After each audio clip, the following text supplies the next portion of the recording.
I was exhausted. It was late at night, and the way back home felt longer than ever. The week at work had been draining, and all I wanted was my bed, a hot shower, and a bit of silence. The road I chose was faster, but it came with a price. It was practically deserted. Just me, my car, the hum of the engine, and the faint sound of the wind against the windows. It was one of those old roads with cracked asphalt in some places, and streetlights spaced too far apart, leaving most of the path in darkness. The isolation was so heavy, it felt as if the rest of the world simply didn't exist. There was only me and that emptiness. The clock on the dashboard blinked 2:37 a.m. My eyes were starting to feel heavy, but every time I blinked, I felt a pang of unease, as if something was urging me to stay alert. I tried turning on the radio to dispel the silence, but all I got was a faint static and eventually an old song, the kind that seemed straight out of a 1960s horror movie. The melody was eerie, and for a moment I thought I heard whispers between one note and the next. It must just be the static, I thought, trying not to let it bother me. But the discomfort kept growing. The lights on the dashboard also seemed dimmer, as if the car was trying to warn me about something I couldn't understand. For a moment, I felt as though I was being watched. A cold shiver ran down my spine. I pressed the accelerator slightly, wanting to see the end of that road as soon as possible, but it seemed to stretch on endlessly, as if trapping me there. Something was wrong that night. I just didn't know what yet. I was so focused on speeding up and getting off that road that I almost didn't notice the figure ahead, standing by the edge of the asphalt. My headlights briefly illuminated a man, there, at the side of the road, standing as if he were waiting for something, or someone. The moment I saw him, I instinctively eased off the accelerator. He didn't make sense, standing in the middle of nowhere, in the dark, at that hour, dressed in a way that unsettled me. He was wearing an old blazer and dark pants, but what really caught my attention was his face. He looked to be about 40, maybe 50 years old, but what terrified me was the expression, fixed and eerily blank like a statue, staring directly at me. His eyes seemed lifeless. As the car got closer, something about him gave me an overwhelming urge to slam the gas and flee, but before I could do anything, he smiled. It was a subtle, almost understated smile, but it carried a sinister air that made my stomach churn. I didn't know why, but that smile paralyzed me for a moment. I forced myself to keep driving, shifting my gaze forward, trying to ignore his presence. I passed him without slowing down, but I couldn't help it. I glanced at the rearview mirror. He was still there, standing in the same spot, now with his back to me, but his head was turned in my direction. The smile hadn't changed. It was as if he knew I'd look back, as if he'd been waiting for just that. My breathing grew heavy, and a chill swept over me, one that seemed to come from within, freezing even my blood. My foot pressed hard on the accelerator, but the feeling of being watched lingered, as though he was still behind me, chasing me with that cursed smile. I forced myself to focus on the road ahead and kept driving, my heart now pounding so hard I could hear it. I tried to convince myself it was just exhaustion, maybe a trick my tired mind was playing on me. But deep down I knew something was very wrong with that road. I was already a good few miles away from where I had seen that man, but I still couldn't shake his face from my mind. The cold, fixed smile, like that of a statue, seemed etched into my memory, like a photograph I couldn't erase. The road narrowed ahead, and a sharp curve appeared, cutting off my view of what lay beyond. That's when I saw her. In the middle of the curve, under the dim beam of my headlights, there was a woman, standing in the middle of the road, as if waiting to be run over. I slammed on the brakes hard, and the car skidded, sliding to a halt just a few feet from her. My heart was pounding so violently I could barely breathe. She was facing away from me, wearing a white dress that almost seemed to glow in the darkness. I rolled down the window and shouted, asking if she was okay, but she didn't respond. She didn't move an inch. She just stood there, motionless, ignoring me entirely. I thought about getting out of the car, but something felt off. That same icy sensation I'd felt with the man came back, even stronger this time. The silence around me felt heavy, oppressive, as though the very air was warning me not to step outside. Then I heard it, a whisper, a low, almost imperceptible sound, coming from somewhere inside the car. My throat went dry.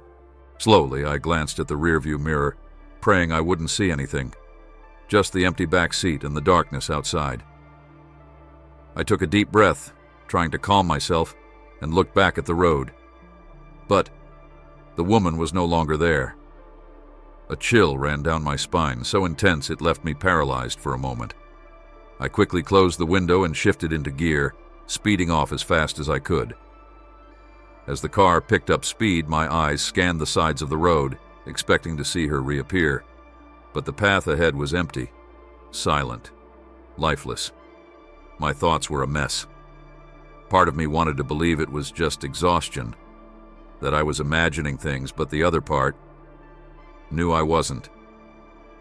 Something was wrong with that road. Something was watching me, and perhaps it had been following me ever since I first entered. As I kept driving, a question echoed in my mind, persistent and unsettling. Who were those people? And even more disturbing, why did they seem to be waiting for me? My mind was a mess, and my hands trembled on the steering wheel. With every mile, the feeling of dread only grew, a suffocating weight pressing on my chest, pushing me to the brink of despair. The silence was so thick that every sound, no matter how small, made me jump in my seat. That's when the car started sputtering. First, a hiccup in the engine, then another, until the whole vehicle shuddered and came to a stop. The road was dark, deserted, and I was completely alone. Not now. Please, not now, I whispered to myself, trying to start the car again, but the engine only coughed weakly, as if something had completely drained it. My phone was no help either. The battery was almost dead, and there was no signal. I looked outside, toward the shadowy edge of the road. For a moment I thought I saw a figure moving among the trees, a tall, elongated shadow blending into the darkness around it. My heart was pounding so loudly that I could hear each beat echoing in the silence. Then I heard it, a click, a sharp, distinct sound from inside the car, like the snap of a seatbelt being fastened. My back went rigid. I knew I wasn't alone. I knew there was something in the car with me. Mustering all the courage I could, I slowly turned my head toward the passenger seat. There he was, the man I had seen on the side of the road, sitting there, his hands resting on his lap, that cold smile plastered across his face. He didn't blink, didn't move. He just stared at me with those hollow, empty eyes, as if he could see right through me. My throat went dry and I tried to scream, but no sound came out. I squeezed my eyes shut as if that could make him disappear, as if this was just a nightmare I could wake up from.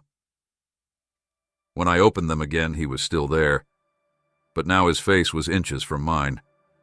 I could feel the cold, damp breath against my skin, a smell that seemed to rise from the very ground, a mix of earth and decay.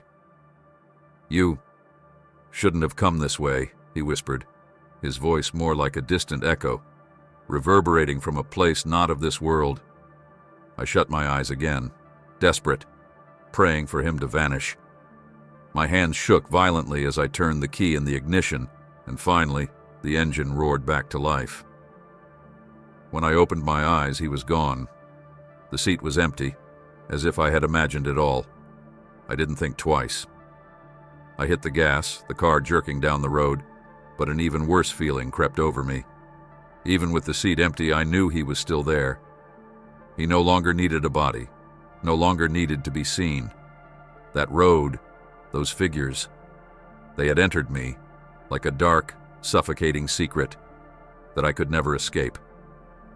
The car sped down the road, each mile carrying me farther away from that cursed curve, but no matter how fast I drove, the feeling that he was still there wouldn't leave me.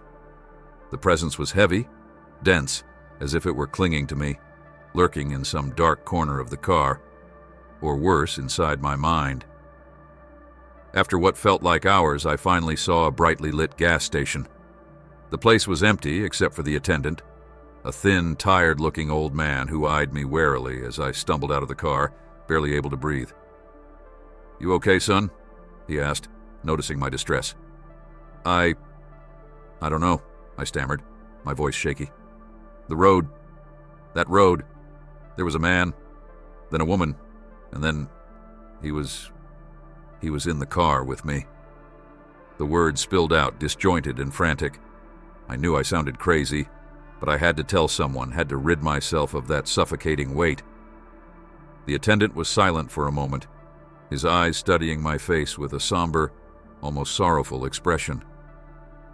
"That road, son," he began, his voice low and cautious, as if he didn't want to frighten me further, "shouldn't be open at this hour.